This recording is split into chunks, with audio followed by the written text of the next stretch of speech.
So after creating my first real enemy, the Rat Man, in my Godot game Cat Duty, I wanted to add another enemy.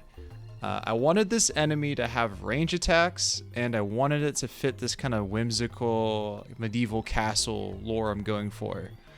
So I ended up with a wizard. You're a wizard, Harry. Now, thankfully, since I've been practicing with my Blender skills, modeling for this was actually super easy. The wand was just a cylinder with varying radiuses. And for the wizard, I knew the wizard, I wanted the wizard to be a rat. So I just kind of duplicated the rat over, adjusted some stuff with it, made him a little bit more skinny, gave his nose a little bit more of a gnarly look. And my inspiration was actually Ice King from Adventure Time.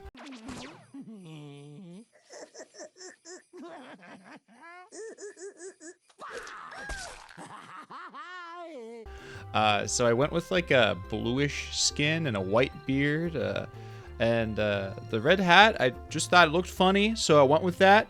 Honestly, take the time, learn Blender. This was actually pretty easy to do. I also needed to add some animations here. I actually didn't even have an idle animation. The only animations my rat guys had were running, and I think that's it. Running and not running. I don't even think not running wasn't even an animation. It was just running. So I needed to add, well, first of all, have to have a idle animation.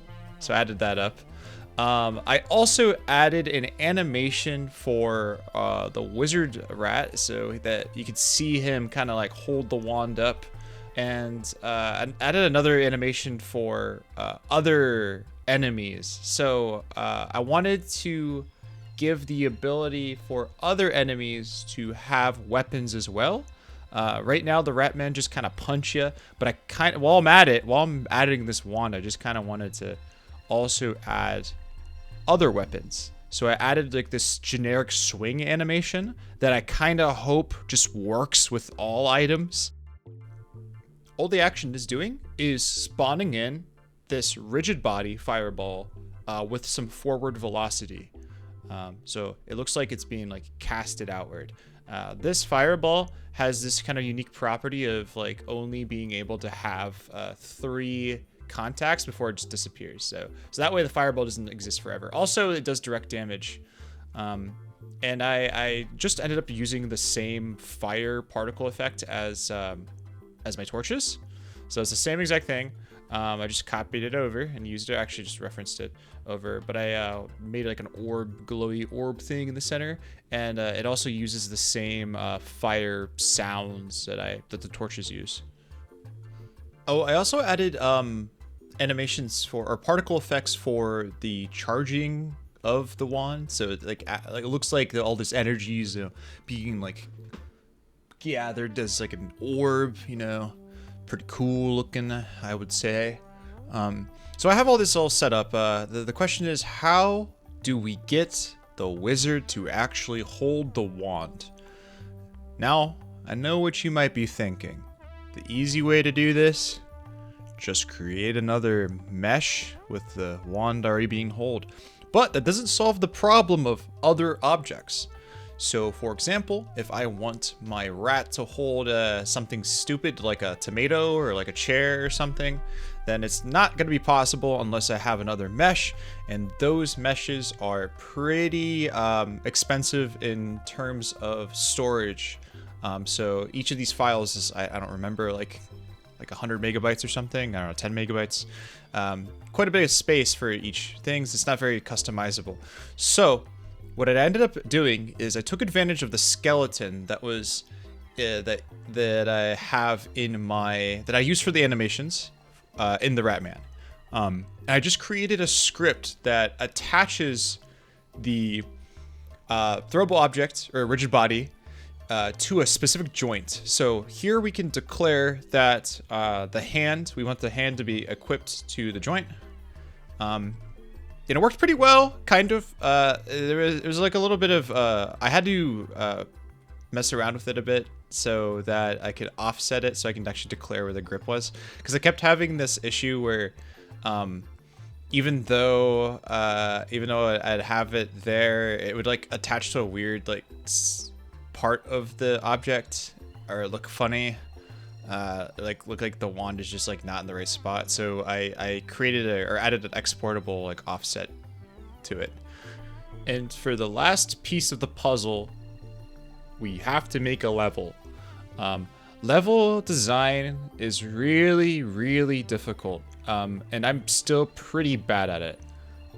But I will try anyways. So the lore of my game, Cat Duty, is you recently got a new job as a cat sitter in this like mysterious castle.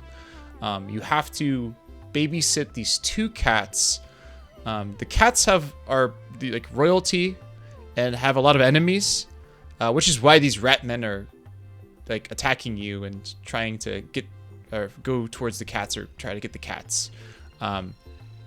At night, when you go to bed in the castle, the rat men teleport you into like a weird dimension. So that's what these levels are. This dimension is like the wizard's library. Bear with me. So I wanted this to have like lots of books, shelves, and kind of feel like a large, endless library almost. So that was the vibe I was going for. I also wanted I wanted a lot of the books to be interactable, so you can pick them up and throw them and use them as weapons. That actually added a lot of, what is it? It actually kind of slowed my game down quite a bit because each bookshelf has like, I don't know, like 64 books on it. Each of those are entities in Godot. So I had to find some sort of solution to like make like a merged version of the bookshelf. So I ended up making this script that combined the bookshelf into this one entity. So that way the game didn't have to deal with like, I don't know, like hundreds of thousands of books in the scene. Also, the goal of the game is to capture the cats or pick them up and put them back in bed. Once you have both of the cats in bed, you can go to bed and wake up and it'll be normal again. There is something still missing. So we have the wand, we have the wizard. The wizard can hold the wand and the wizard can cast spells. But it's still missing that je ne sais quoi when it comes to spells. The actual spells themselves. I wanted the wizard rat to yell stuff like fireball or abracadabra, stuff like that. So I got my friend to do some voice acting for the wizard rats.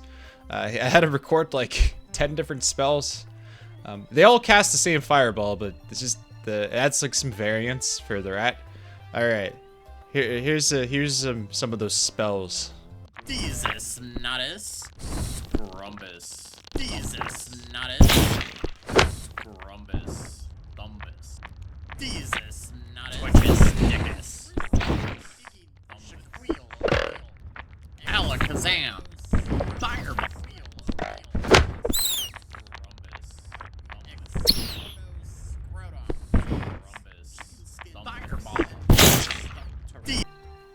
So, after doing all this work, spending my entire weekend adding a wizard, spells, and this brand new map, I was playing the map, or playing the level, and honestly, it wasn't very fun. It was missing something. It was kind of boring. So, I added 2 things that I think really improved it. First thing was I wanted the environment to have some sort of interactivity, or to be interactable. For example, I wanted the player to be able to cut ropes to bring down chandeliers that'll take out multiple rats at once. That added like an extra strategic or stealth aspect to it, because the player can decide if they want to just throw stuff at the rat or they want to actually like interact with the environment. And that added a lot more fun to the game. The second thing is I actually added more sounds, specifically dialogue. So I recorded some dialogue myself.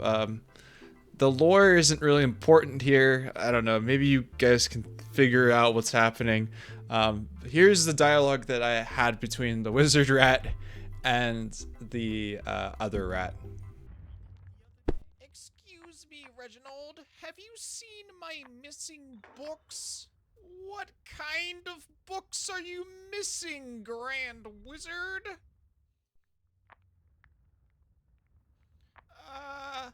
Ones of the most educational variety. Oh, I see.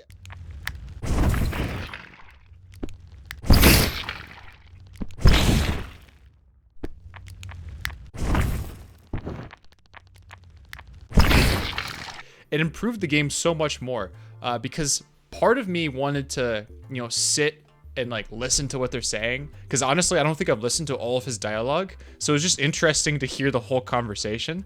But second of all, it was like I wanted to have like this comedic timing whenever I was like wanted to take out a rat. So I was like waiting for them to say something funny and then just like kill him. So that was fun. Also, other games. So like imagine Dishonored or Thief, or like even like the stealth aspects of Skyrim. Imagine those games, but without that dialogue. I think that dialogue, the hey, what was that sound? I don't know. How's your day, Jim? That kind of stuff just like adds so much to like these stealth levels. I don't know why. It definitely makes the game feel more alive. And that was probably one of the most important things I added.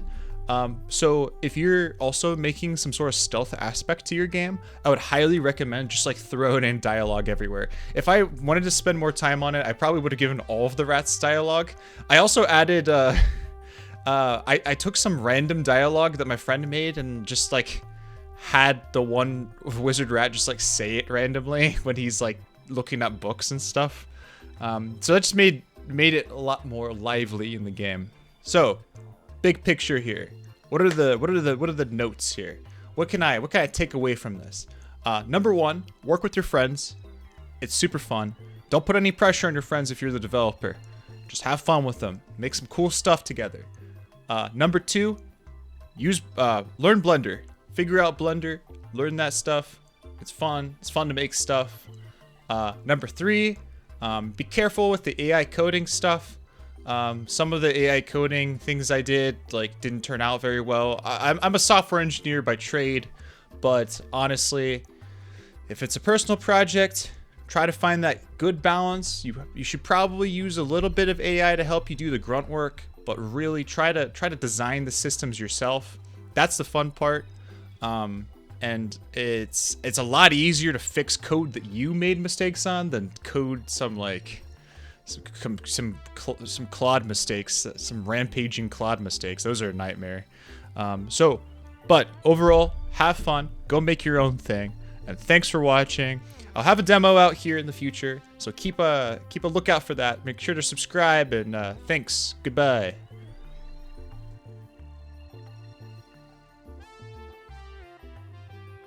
Jesus, nuttus. Fireball. Twitches, dickus.